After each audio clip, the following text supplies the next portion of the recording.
Good morning today student. Today I am here to discuss class 6 science chapter 3 fiber to fabric. So today we are going to discuss about types of cloth material or types of fiber. You can see that the fabrics are made up of yarns and yarns are made up of fibers. So there are two kinds of fiber. First is natural fiber and second is synthetic fiber. What is natural fiber? Natural fibers are obtained either from plants, example cotton and jute, they are obtained from the plant, so they are the natural fiber, or from animals, example wool and silk.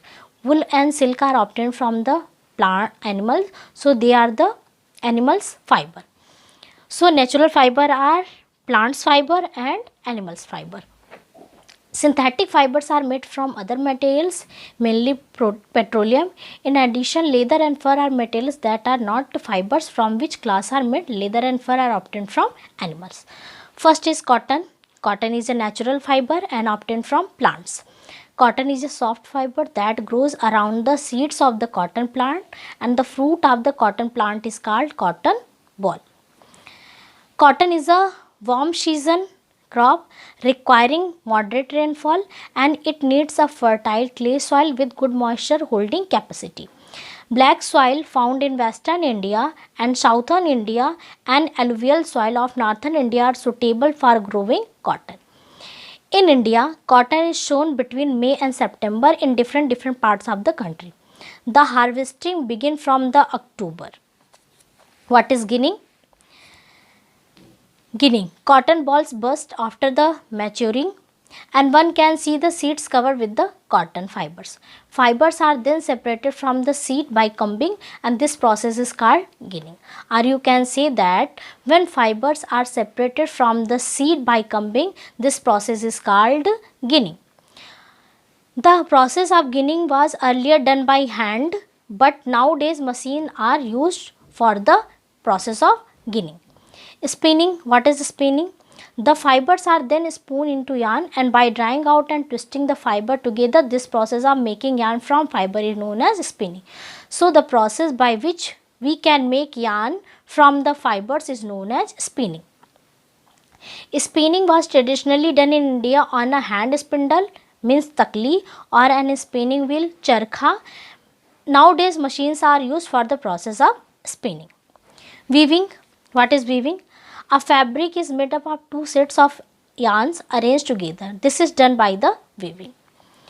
Weaving of fabrics is similar to weaving two sets of strips of paper as shown in activity 6. You can see the activity 6. Two sets of yarns are arranged together in different way to get different patterns. This is done on looms, and these are either hand operated or power operated. Hand operated means hand loom, and power operated means power looms. Cotton cloth is soft and lets air in. It also absorbs heat. So that's why cotton is a good absorbent of sweat. A cloth that lets air is said to be breathe. The advantage of cotton cloth is that the sweat is absorbed, evaporate because of the air it breathes. This result in the cooling down of the body, and cotton cloths are therefore comfortable to wear, especially in hot season and humid weather. Denim. Denim is a type of durable cloth used to make jeans, and it is also made from cotton.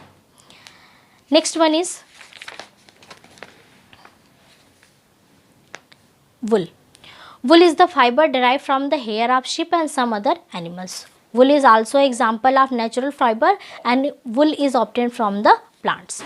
Removing the wool from sheep using special clippers is called shearing. So shearing means the process by which remove the wool from the sheep using a special type of layers. This process is called shearing. After shearing, the wool is packed in bales and transported to the mills. Hair is cleaned and then combined by a machine and separated and spun into fiber, and this fiber is then woven or knitted to make woolen cloths. What is knitting and weaving? Knitting and weaving are different. In knitting, a single yarn is used to make a cloth or fabric, and in weaving, two sets of yarn are used. Knitting may be done by hand or by machine.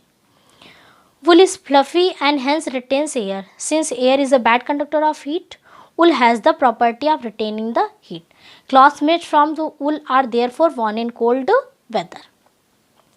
So today's class is over. In next class we will discuss about synthetic fiber and some other natural fiber. Thank you.